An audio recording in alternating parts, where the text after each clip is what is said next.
Halo semua, salam sejahtera untuk kita semua. Salam multikultur. Kami dari kelompok 5.6 GPB Universitas Surabaya yang beranggotakan Kesya F. Yanto dengan NRP 130320241, Andiko Hadi Anto Argowo dengan NRP 130220340, dan Jessica Melia Putri dengan NRP 110120213 akan menyampaikan materi yang kami pilih dengan ruang lingkup bencana alam banjir. Apa itu bencana?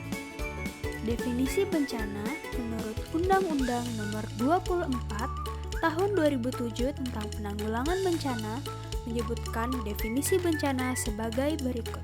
Bencana adalah peristiwa atau rangkaian peristiwa yang mengancam dan mengganggu kehidupan dan penghidupan masyarakat yang disebabkan baik oleh faktor alam dan atau faktor non-alam maupun faktor manusia, sehingga mengakibatkan timbulnya korban jiwa manusia, kerusakan lingkungan, kerugian harta benda, dan dampak psikologis. Definisi tersebut menyebutkan bahwa bencana disebabkan oleh faktor alam, non-alam, dan manusia. Oleh karena itu, Undang-Undang Nomor 24 Tahun 2007 tersebut juga mendefinisikan bencana alam adalah bencana yang diakibatkan oleh peristiwa atau serangkaian peristiwa yang disebabkan oleh alam. Macam-macam bencana alam. Ada gempa bumi, tsunami, tanah longsor, banjir, kekeringan, angin puting beliung. Namun pada kesempatan kali ini, kelompok kami akan lebih berfokus kepada bencana alam banjir. Apa itu banjir? Banjir adalah peristiwa bencana alam yang terjadi ketika aliran air yang berlebihan merendam daratan. Jenis-jenis banjir. Yang pertama, banjir air. Ini merupakan banjir yang paling sering terjadi dan paling umum. Bencana ini disebabkan oleh meluapnya air sungai, danau, atau selokan, sehingga air akan menggenangi daratan di sekitarnya. Yang kedua, banjir bandang.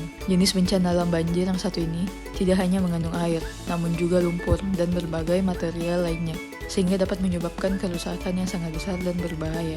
Berikutnya ada banjir rob atau pasang air laut. Terjadinya banjir rob atau yang disebut banjir genangan disebabkan oleh pasang air laut. Bencana ini hanya terjadi di daerah yang dekat dengan pesisir pantai. Berikutnya yang terakhir, banjir lahar dingin. Banjir lahar dingin merupakan jenis banjir yang disebabkan karena erupsi gunung Merapi yang mengeluarkan lahar dingin. Dampaknya, yang pertama, rusaknya sarana dan prasarana. Terjadinya banjir menyebabkan rusaknya berbagai sarana dan prasarana umum yang ada. Arus banjir yang dahsyat bahkan dapat menghancurkan rumah dan bangunan-bangunan lainnya. Yang kedua, kerugian materi. Hilangnya harta benda. Banjir dengan arus yang kuat dapat menyebabkan hanyutnya berbagai macam material berharga bagi pemiliknya. Berikutnya, melumpuhkan aktivitas sehari-hari.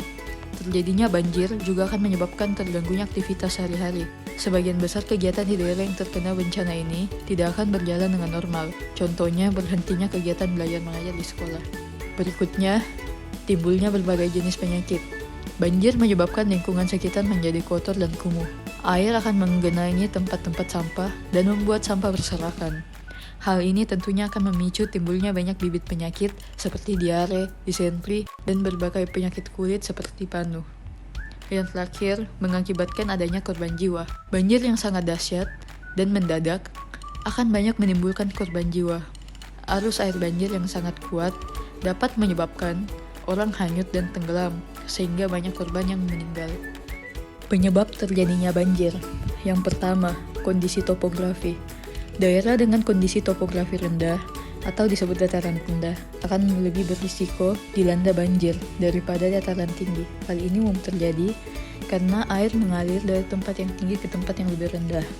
Yang kedua, intensitas hujan yang tinggi. Hujan lebat yang terjadi terus-menerus dapat menyebabkan volume air di daratan meningkat.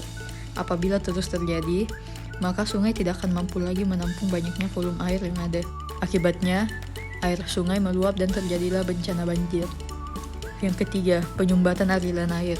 Penyumbatan aliran air baik di sungai maupun di selokan karena sampah yang menumpuk akan menyebab terganggunya aliran air, sehingga air meluap dan menyebabkan bencana hidrometeorologi.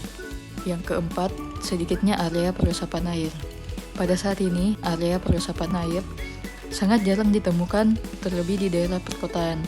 Daerah yang seharusnya menjadi area peresapan air justru tertutup oleh bangunan aspal ataupun beton, sehingga air yang seharusnya diresap akan menggenang di permukaan. Yang terakhir, pengundulan hutan. Hutan dengan banyak pohon-pohon di dalamnya berfungsi untuk menahan dan menyerap air, sehingga aliran air di permukaan tidak menggenang. Apabila terjadi penebangan pohon yang berlebihan, fungsi hutan ini akan hilang. Akibatnya, air akan langsung mengalir ke daerah yang lebih rendah dalam jumlah yang banyak dan menyebabkan banjir. Berikut adalah salah satu cara untuk mencegah terjadinya banjir. Dosen Institut Teknologi Bandung atau ITB menciptakan inovasi baru untuk mengatasi persoalan genangan air di jalanan perkotaan yang kerap mengakibatkan banjir sementara. Teknologi tersebut dinamai geopori. Geopori merupakan racikan bahan pembuatan jalan sebagai pengganti beton atau aspal yang mampu menyerap air genangan di jalan. Masalah banjir di area perkotaan kerap disebabkan drainase dan gorong-gorong yang tersumbat sampah. Namun dengan teknologi geopori, sampah tak jadi penghambat, sebab dalam hitungan detik genangan air akan langsung terserap dan air diserap langsung ke dalam tanah. Tidak dibuang ke sungai. Daya serap geopori bisa mencapai 2000 liter per menit per meter persegi. Bahkan daya serapnya bisa jauh lebih besar menyesuaikan kebutuhan konstruksi. Sekian dari kelompok kami, kelompok 5.6. Terima kasih.